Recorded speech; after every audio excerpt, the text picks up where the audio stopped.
सुबह सुबह बीमार पड़ गई। जय हिंद जय हिंद। बलवंत तो पढ़ा दिए थे जी आप लोगों को। बलवंत का ऐसी उपाधि क्या थी? उलू खान। बलवंत की कौन सी उपाधि? लाइव करो लाइव। उलू खान। रक्त और लौह की नीति बलवंत। इधर जो बैठी है बबनी, बाल मत सही करो चुड़ैल।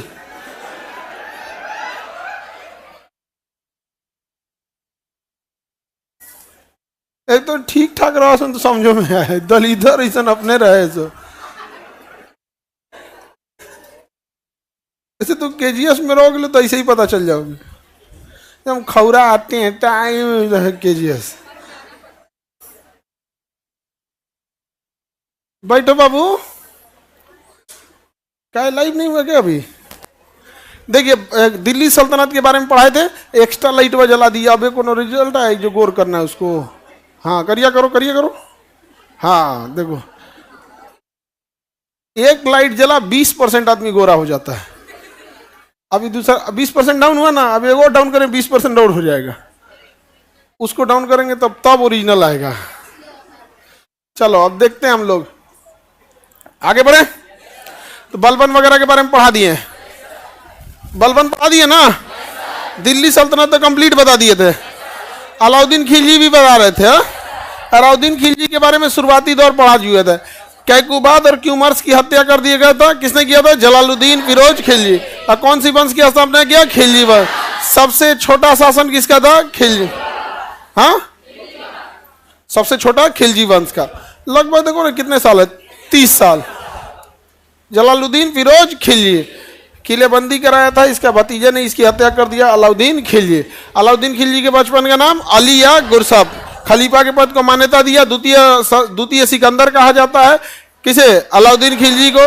दूसरा धर्म चलाना चाहता था किंतु मना किया गया तो रोक दिया गया।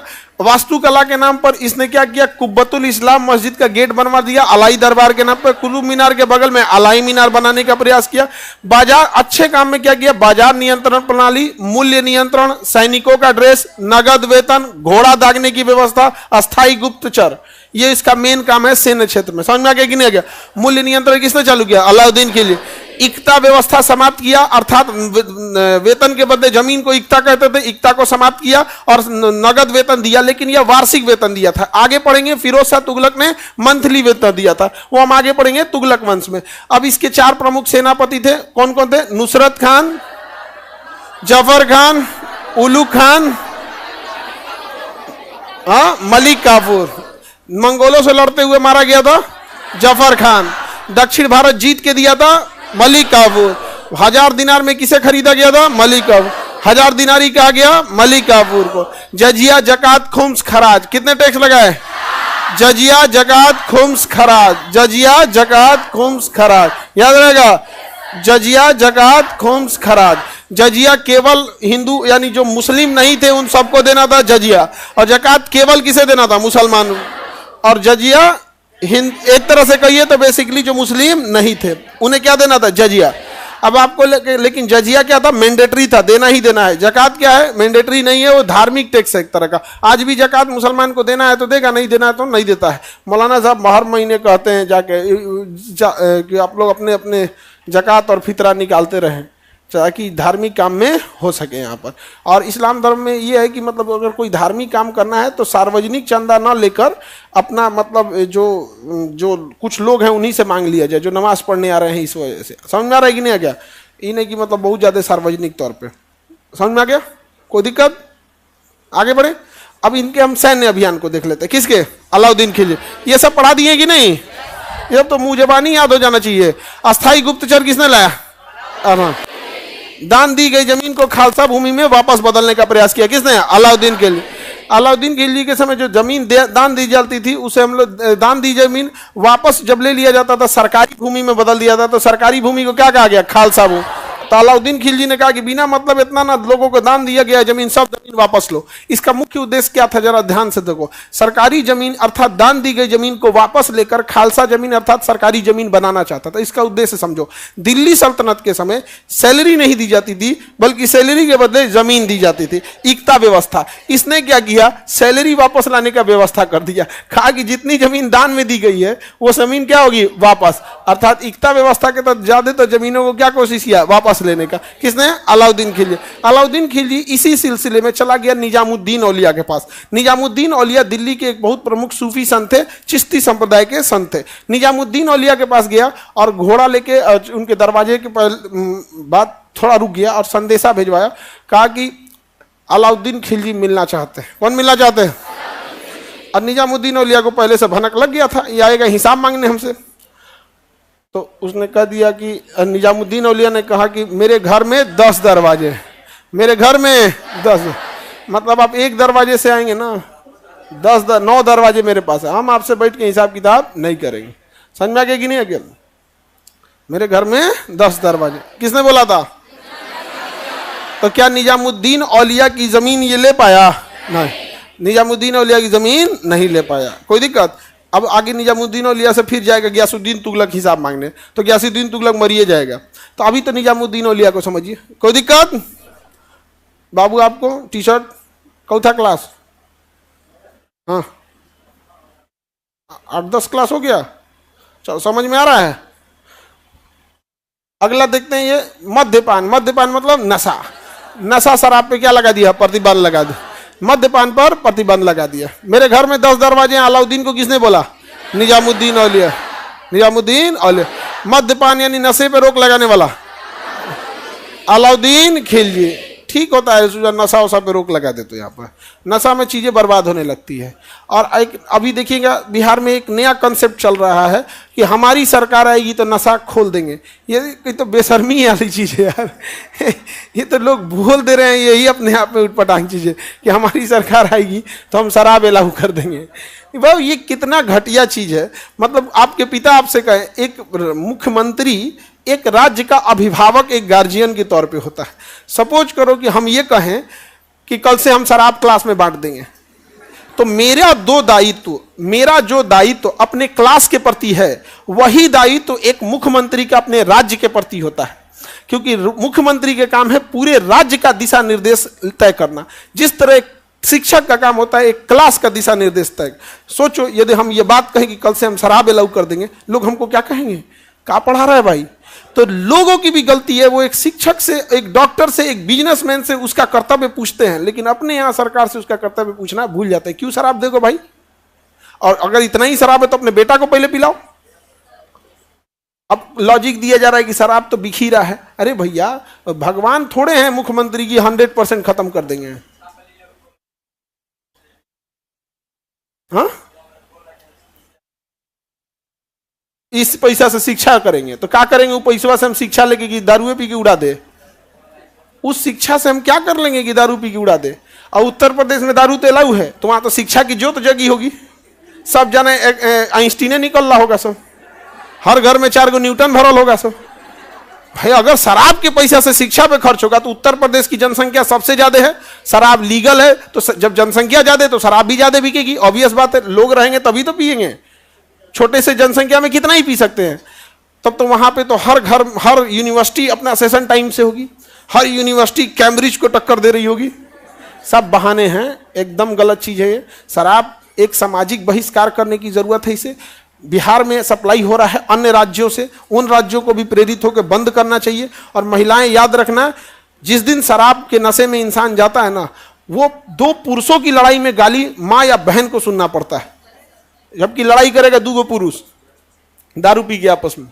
तो ये थोड़ा सा ध्यान रखिएगा।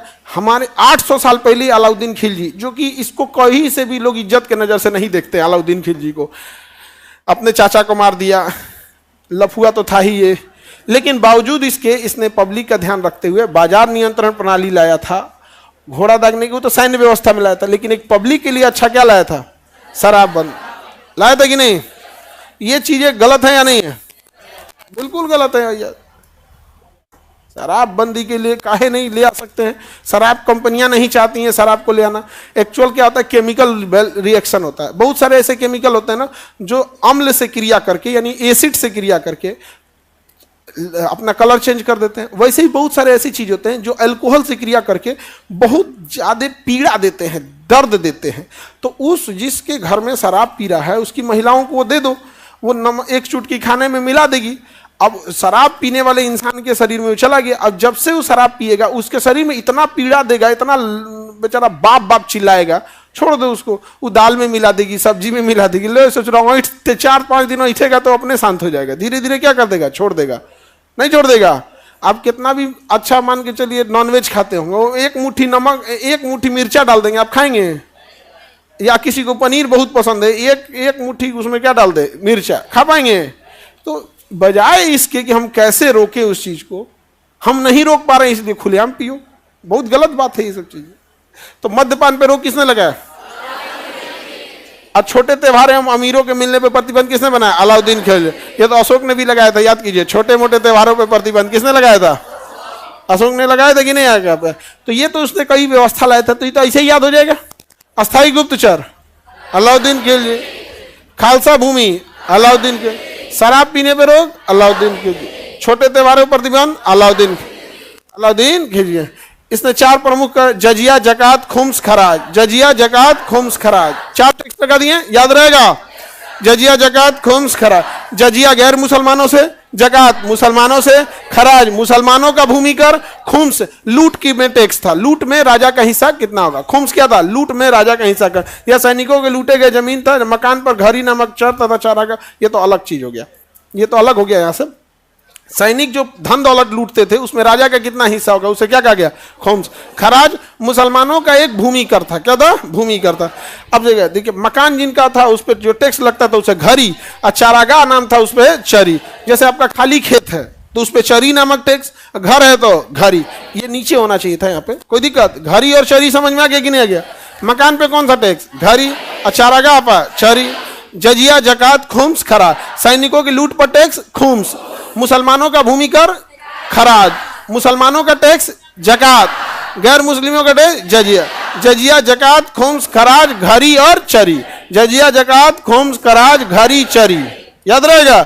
घरी चरी तो सबको याद रहेगा, नहीं याद रहेगा?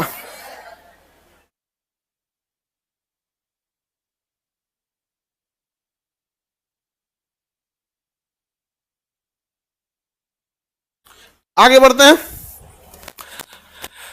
इन्होंने अधिक से अधिक भूमि को खालसा भूमि में परिवर्तित करने के तहत दान में वक्त आदि के रूप में दी गई जमीन क्या था? वापस ले लिया था। इसके समय खालसा भूमि सबसे अधिक विकसित हुए, राजा के नियंत्रण में होती थी। खालसा भूमि किसके अंदर में था?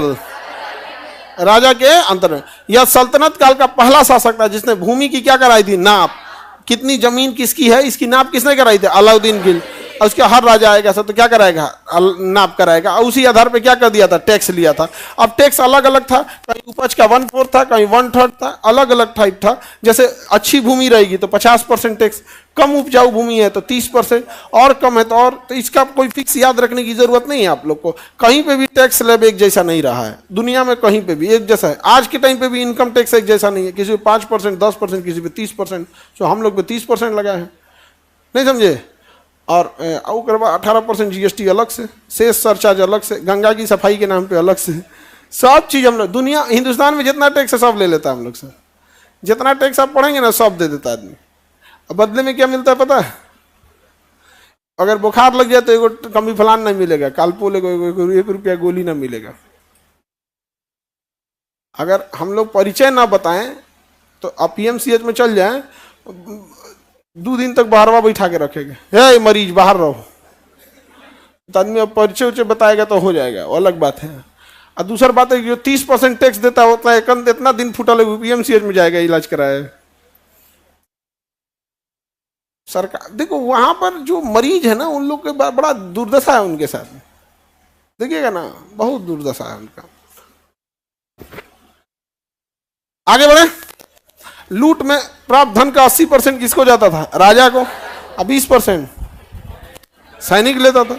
ये 80% को क्या कहा? खुम्स। खुम्स कितना परसेंट था? 80%। दीवाने मुस्तखराज, ये क्या था भैया? भू राजस्व विभाग था। क्या था? भू राजस्व। दीवाने मुस्तखराज, मुस्तखराज किसने चालू किया? किससे संबंधित था? भू राजस्व, टैक्स था ये, दीवाने मुस्तखराज। देखो इसको याद करना भी बड़ा इजी है, समझो ध्यान से। खराज क्या था? भूमि कर था। खराज क्या था? भूमि कर था। इसमें भी देखो क्या लगा है? खराज लगा है। आगे कुछ मेकअप कर दे उससे क्या मतलब है? आगे इतना इसके कुछ लगा दे उससे क्या मतलब है? दीवाने मुस्तखराज, अरे भैया है कौन चीज? खराज। खराज क्या था? भू राजस्व, भू राजस्व था। अब भू राजस्व है खराज, और दीवाने का मतलब होता है डिपार्टमेंट। दीवाने मुस्तखराज मतलब भू राजस्व कलेक्ट करने वाला डिपार्टमेंट। इतना याद रखने की जरूरत नहीं है। जब खराज याद ही है तो मुस्तखराज क्या नहीं याद हो जाएगा? कोई दिक्कत? आगे बढ़े, अगला देखते हैं। राशनिंग प्रणाली लाया था, आर्थिक नीति जलालुद्दीन बर्नी ने कृषि की तारीखें। अलाउद्दीन खिलजी का सैन्य अभियान, ये बहुत जरूरी है भैया। अलाउद्दीन खिलजी का सैन्य अभियान, चलिए तो पहले इसे थोड़ा सा डिटेल बता देते हैं, उसके बाद से हम लोग तारीखे फिरोज शाही किसने लिखा है? अलाउद्दीन खिलजी की आर्थिक नीति की व्यापक जानकारी जियाउद्दीन बर्नी की पुस्तक तारीखे फिरोज शाही। तारीखे फिरोज शाही। अब फिरोज शाही में पुस्तक किसकी जानकारी है? अलाउद्दीन की। चलिए तो अब हम लोग देखते हैं यहाँ पे अलाउद्दीन खिलजी का सैन्य अभियान। देखिए अलाउद्दीन खिलजी व्यापारी व्यक्ति था। क्या था? व्यापारी। उसको एक बात पता था कि यदि हमारे पास पैसा नहीं रहेगा तो हम साम्राज्य अच्छा से नहीं चला पाएंगे। तो साम्राज्य चलाने के लिए पैसे की बहुत जरूरत होती है। अगर आपके पास पैसा नहीं रहेगा तो बड़ी सेना नहीं रख पाएंगे सेना। यहाँ पे पैसे के अभाव में हर चीज़ें खराब हो जाती हैं। जैसे अपने यहाँ आप देखिएगा कुछ स्टेट में क्राइम कंट्रोल है, कुछ स्टेट में बहुत क्राइम है, बहुत ज़्यादा क्या है? क्राइम है। तो पैसे न होने के कारण एक बड़ा कारण है, क्योंकि अगर गवर्नमेंट के पास पैसे हो तो बड़ी संख्या में पुलिस की बहाली करेगी और हर 200-400 मीटर पर रख देगी 2 पुलिस वाला, जाओ सोचा तुम मार के दिखाओ, कुछ क्राइम करके दिखाओ।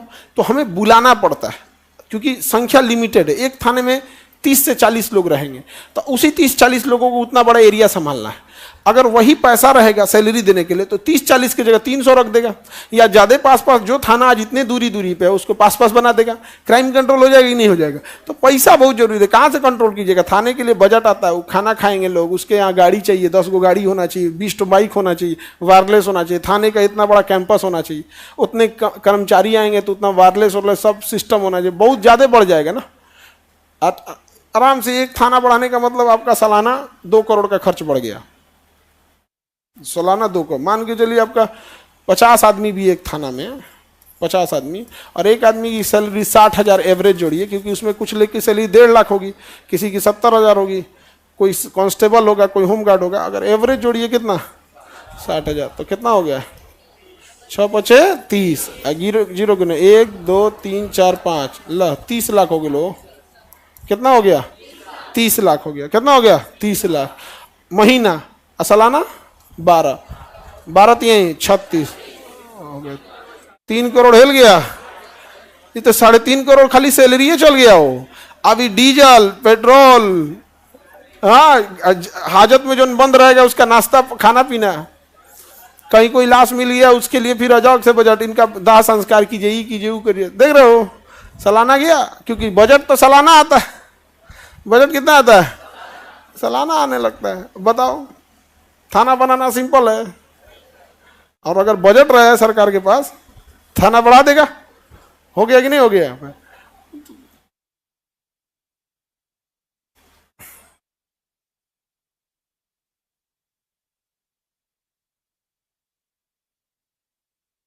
ये कौन है? काजल कुमारी और प्रिया पटेल। मैं कहाँ रहती हूँ क्यों बताऊं? कौन पूछ रहा है तुमसे?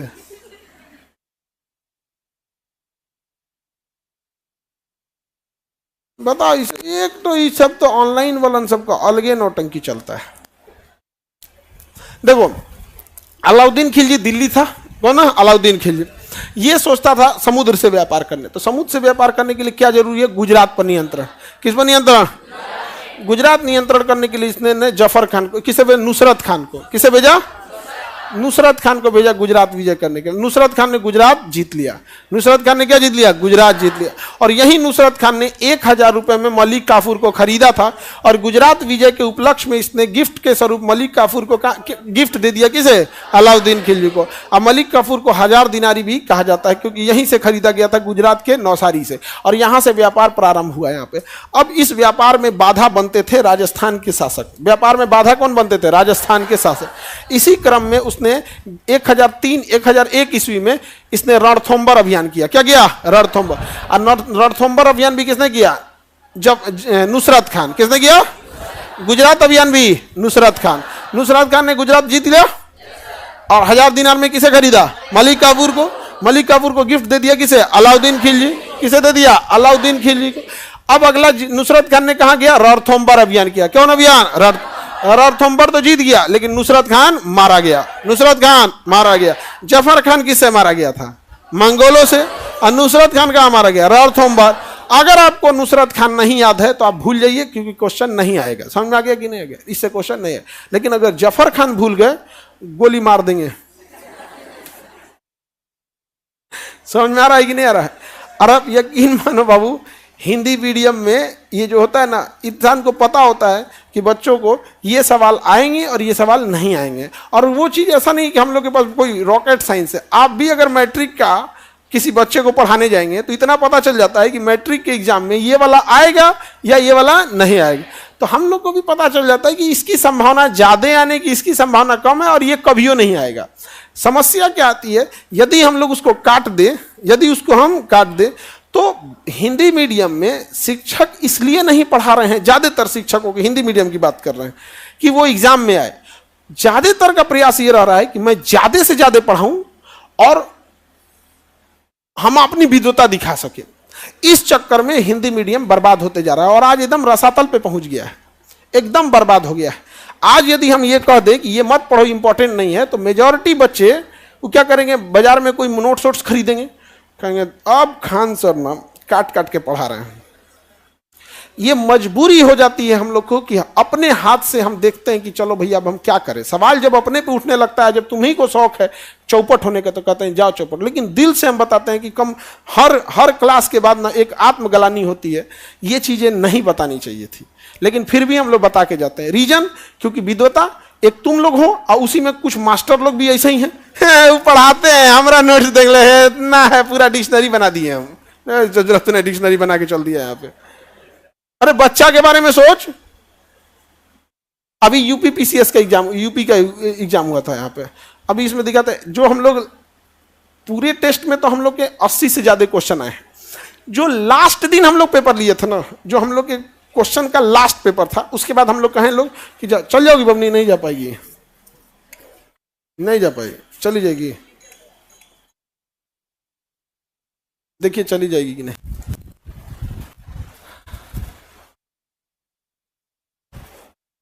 तो लास्ट जो पेपर लिए थे हम लोग ना, उसके बाद हम लोग कह दिए कि अब 15 दिन बाद आप लोग की क्या है? परीक्षा है। 15-20 दिन बाद आपकी क्या है? परीक्षा है। अब आप जाइए तैयारी कीजिए। केवल उस पेपर से 31 क्वेश्चन आया है, केवल एक पेपर से 31 क्वेश्चन। टोटल जो टेस्ट सीरीज है उससे 80 से ज्यादा क्वेश्चन आया है, 80 से ज्यादा। अब हम लोग क्या बोले इसको? लेकिन मजबूरी हो जाती है कि नहीं, पढ़ाओ पढ़ाओ पढ़ाओ। हिंदी मीडियम इसी में चौपट होगी। और हिंदी मीडियम को चौपट करने का एक कारण भी है। हिंदी मीडियम को बच्चे चौपट नहीं हुए हैं, हिंदी मीडियम के जो शिक्षक हैं ये अपनी विद्वता दिखाने के चक्कर में आपकी जिंदगी खराब करेंगे। और दिक्कत क्या है ना कि बचपन से आपकी स्कूलिंग भी उसी टाइप की हुई है। आपके हिसाब से ढेर जान रहा है वो विद्वान है, समझे? टीचर बनना और रिजल्ट लेना दोनों डिफरेंट चीज होता है, समझ रहे हैं? अब हम क्या कर सकते हैं?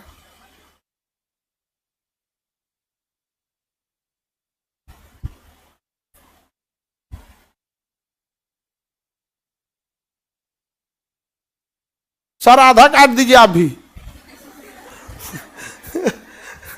आपको सही बता रहे हैं, लेकिन हम क्या कहेंगे? हम मजबूरी हो जाती है कई बार। आप में कई को खखोरन होगा, सब पंचवर्षीय योजना बना के आया होगा कि हमको पटना में कितना साल रहना है? 5 साल। और पूरा टॉर्चर करके रख देता है, पूरा एकदम तबाह तबाह करेगा। एक तो इसमें क्या नाम है, बीपीएससी बैच में को लड़की थी, उसको जीडी इकोनॉमिक्स खत्म हो गया, उसको जीडीपी नहीं पता था और हल्ला करी थी क्लास थोड़ा और फास्ट कीजिए। रे बैल कहीं की, तोरा पढ़िए क्या फायदा। और हिम्मत देखो, खड़ा होके बोल रही थी आगवा निकल के, एकदम दूबर पतर किरकी चाहिए ऐसा थी। किरकी चाहिए समझते हो, देहात में झिंगूर से तनी बड़ होता है, दिखने में झिंगूरे टाइप का रहेगा लेकिन झिंगूर का डबल साइज का रहेगा एकदम। नहीं देखे हो। आगे बढ़ते हैं। तो नुसरत खान किसी अभियान में मारा गया, हाँ रणथंबर। अब आता है चित्तौड़ अभियान। कौन सा अभियान? 1303 ईस्वी में अलाउद्दीन खिलजी ने खुद के नेतृत्व में मात्र एक अभियान किया, बाकी हर अभियान में वो अपने सेनापतियों को भेजता था। हर अभियान में किसे भेजता था? सेना। खुद के नेतृत्व में 1303 ईस्वी का कौन सा अभियान किया? चित्तौड़। कौन सा अभियान? चित्तौड़ अभियान। कौन सा अभियान? चित्तौड़ अभियान। चित्तौड़ अभियान किया।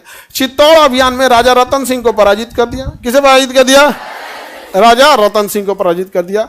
और यह इस पे एक पद्मावती मूवी भी बनी है। इसमें इतिहास में कहा जाता है कि वो रानी पद्मावती के लिए क्या किया था? युद्ध किया था।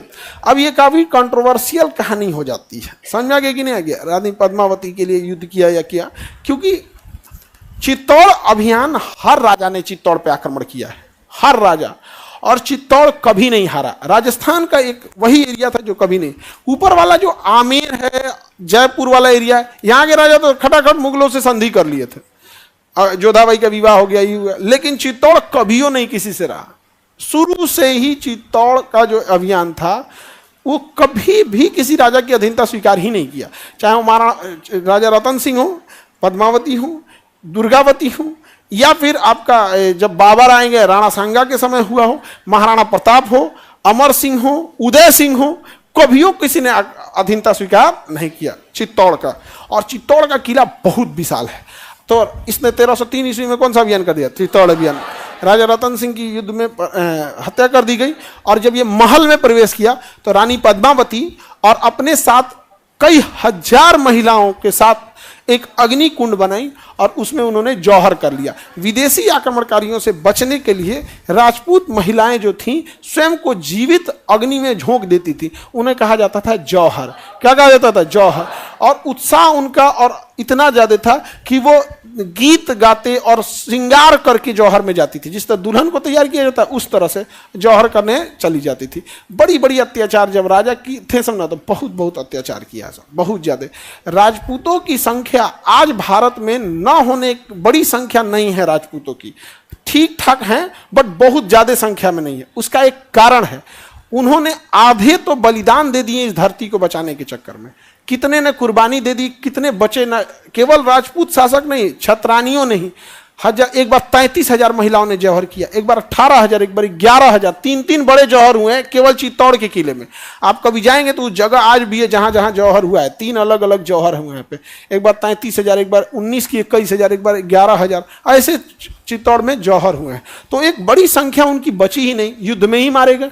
इतना युद्ध किए, इतना युद्ध किए, और ये किस युद्ध में उन्होंने अरब आक्रमणकारियों को लगभग 500 सालों तक रोका था। उसके बाद जब इनका किला ढहा तो पूरा हिंदुस्तान पे क्या हो गया था? कब्जा हो गया था।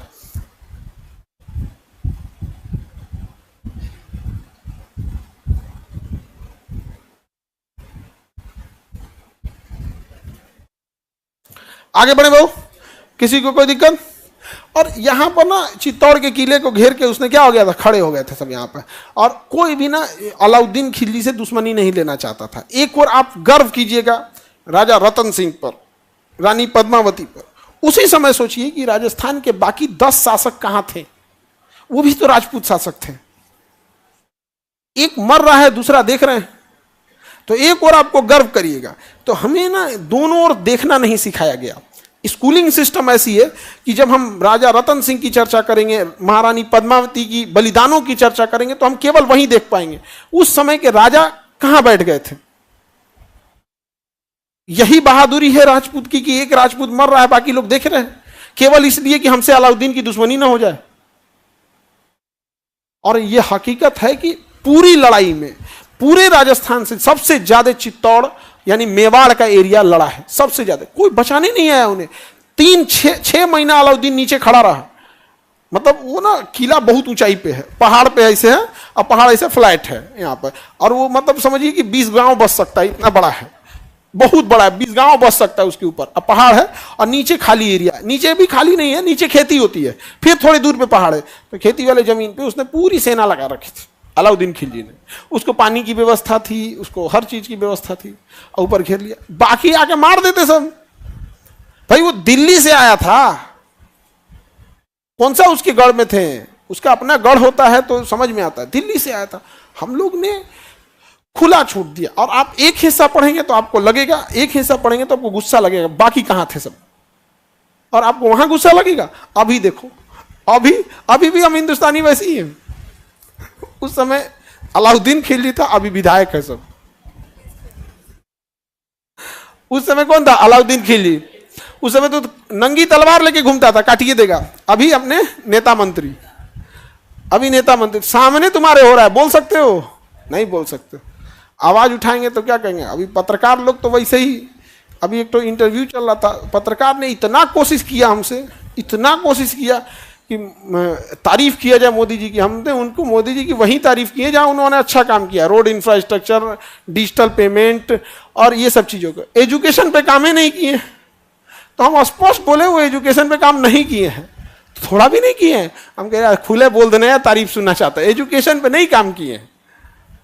तो हम क्या बोले, कम कर दिए। तुम ही बताओ ना, कौन सी काम की लड़की लो, तुम लोग का जीएसटी 18, किताबों पे 5% जीएसटी और बढ़ गया है।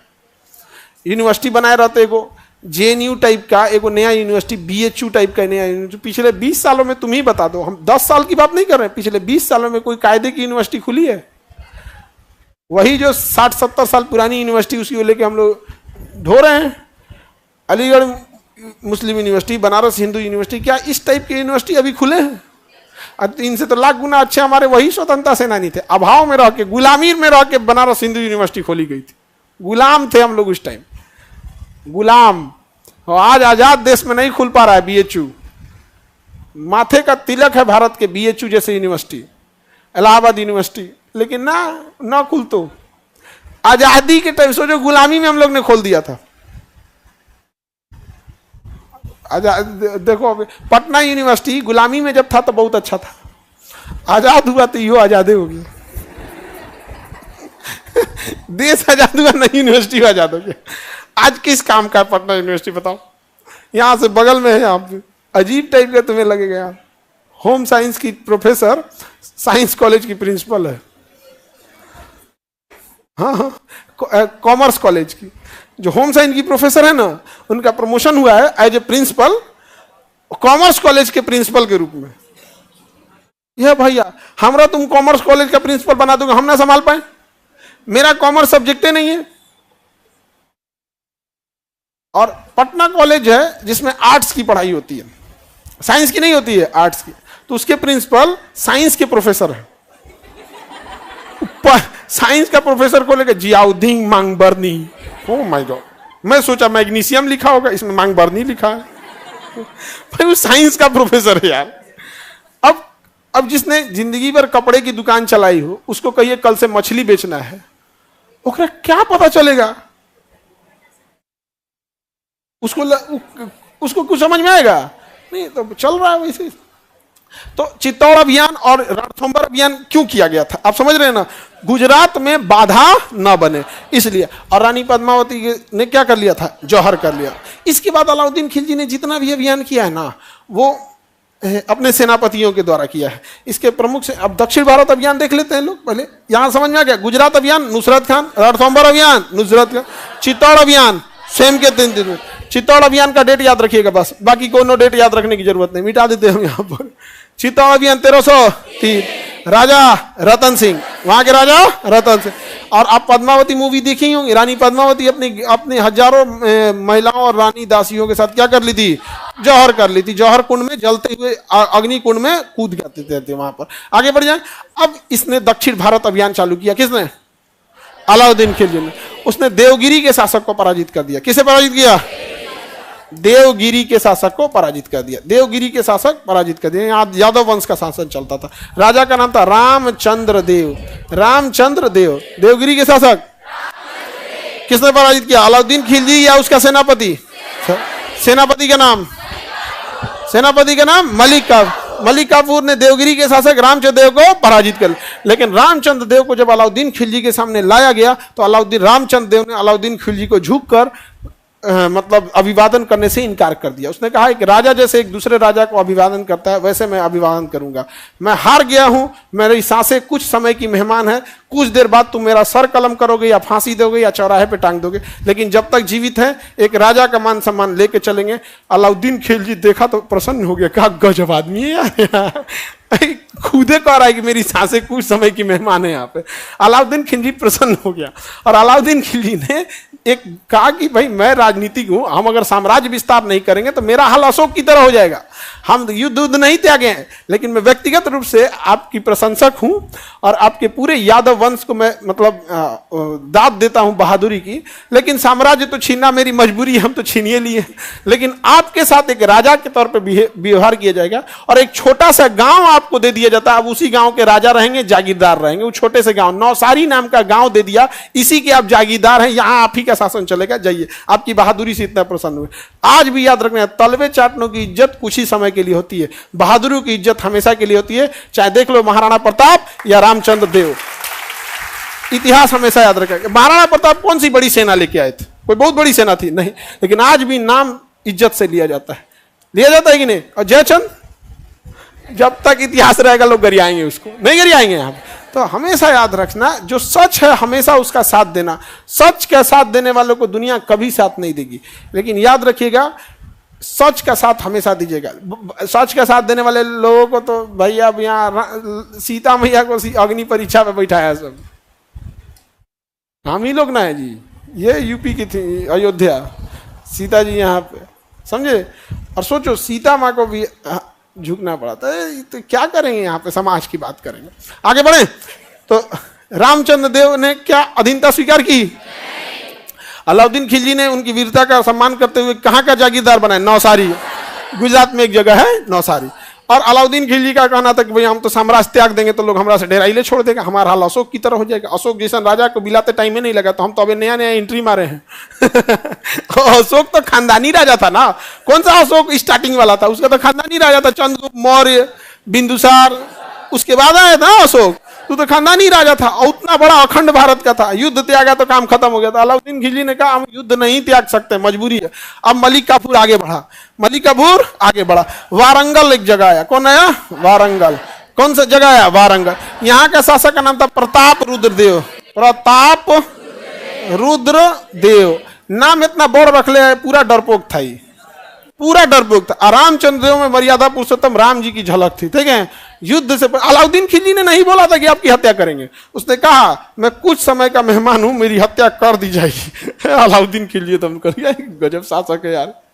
तो ऐसे अब ई डरपोकवा प्रताप रुद्रदेव एक ऊपर हमला करने गया ना, तो युद्ध करने से पहले ही भाग गया और अपना एगो सोना का मूर्ति बनाया और उसको सोना के जंजीर से लपेटा और अपनी सेनापति के माध्यम से मलिक काफूर को भेजा। कहा कि देखिए मैं अपनी अधीनता स्वीकार कर रहा हूं, ये उसका चिन्ह है, प्रतीक है, और ये कोहिनूर हीरा है। इसके अलावा आपको जितना लूटपाट करना है कर लीजिए, हम अधीनता स्वीकार करते हैं। वाह, नाम रख ले हैं प्रताप रुद्रदेव, लग रहा है कि ना महाराणा प्रताप के सेनापति हैं। देख रहे हैं लक्षण इसका, अपनी खुद की अधीनता स्वीकार करने वाला प्रताप रुद्रदेव। और कोहिनूर हीरा किसने दिया था? प्रताप रुद्रदेव। प्रताप रुद्रदेव किस वंश का शासक था? वारंगल। कहां का शासक था? वारंगल। वारंगल का शासक था प्रताप रुद्रदेव। अपनी अधीनता स्वयं ही स्वीकार कर। अलाउद्दीन खिलजी ने पूछा, मलिक काफूर ने अलाउद्दीन खिलजी को कहा कि इसको भी जागीर दीजिएगा। अलाउद्दीन खिलजी ने कहा ऐसा ऐसा चोटन सबको आदमी जागीर देने लगेगा और इज्जत देने लगेगा तो इतिहास में लोग हमको भी गरियाएंगे, नहीं गरियाएंगे? अरे आज अलाउद्दीन खिलजी को जितनी भी गलत चीजें थी, लेकिन जो नशा पे रोक लगाया था, बाजार नहीं, उसके लिए तो लोग तारीफ करेंगे। और इस बात की भी उसको लोग तारीफ करेंगे कि उसने रामचंद्र देव की बहादुरी का सम्मान किया था। लेकिन अगर प्रताप रुद्रदेव की बहादुरी का सम्मान करता तो गरियाते रहे, चोटा कहीं का के करा तुमने दे दिया यहाँ पर, तो इनको कुछ नहीं दिया, कोहिनूर हीरा वगैरह ले लिया और कहां चला गया? आगे बढ़े। अगला देखते हैं नीचे, वारंगल था, काकतीय वंश था यहाँ पे। कौन सा वंश था? काकतीय। आगे पढ़ाएंगे काकतीय वंश, जैसे ही अलाउद्दीन खिलजी खत्म हो गया ना, पढ़ा दिए ना, काकतीय वंश पढ़ा दिए, तो लेके चला गया। अब इसके नीचे देखते हैं द्वार समुद्र, होयसल वंश। कौन सा वंश? होयसल वंश। कौन सा वंश था? होयसल। होयसल वंश की राजधानी थी द्वार समुद्र। क्या था? द्वार समुद्र। होयसल वंश की राजधानी द्वार समुद्र। होयसल वंश की राजधानी द्वार समुद्र। किसी को कोई दिक्कत? क्या था? द्वार।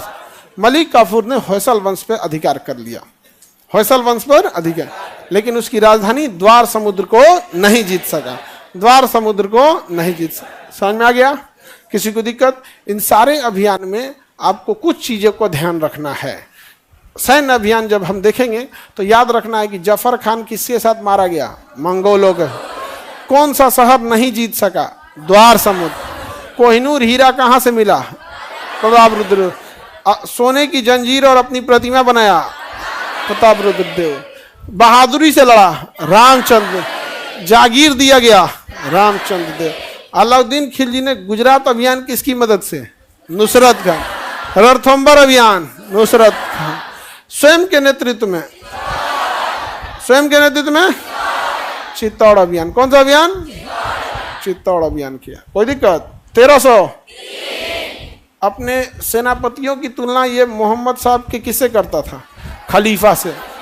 जो अंतिम पैगंबर मोहम्मद साहब थे उनके 4 खलीफा थे, तो इसने 4 खलीफा से तुलना किया। किसकी? हाँ, अपने सेनापति में। सर्वाधिक युद्ध जीतने वाला सेनापति इसका कौन था? मलिक का। बहुत चंट था ससुराल, था किन्नर, लेकिन था बहुत चंट, एकदम बाप रे बाप, बहुत मरखा था वो। मलिक काफूर एकदम खतरनाक शासक था। पहले किन्नर की फौज रखी जाती थी, 1 बटालियन रहते थे सब, क्योंकि रानी उन्हीं की सुरक्षा कौन करता था? किन्नर करते थे। राजा 5-5 को बियाह कैले रहता था, उसको डर रहता था रानियां भाग मत जाए, तो पुरुष सेना को नहीं रखता था, कहता था एक साथ भाग जीतो। तो किसको रखता था? किन्नर को रखता था। राजा सब पहले 5-5, 6-6 के बियाह कर लेता था। आगे बढ़े, अगला क्लास कल समझाते हैं, कल समझाते हैं। कोई दिक्कत है किसी को?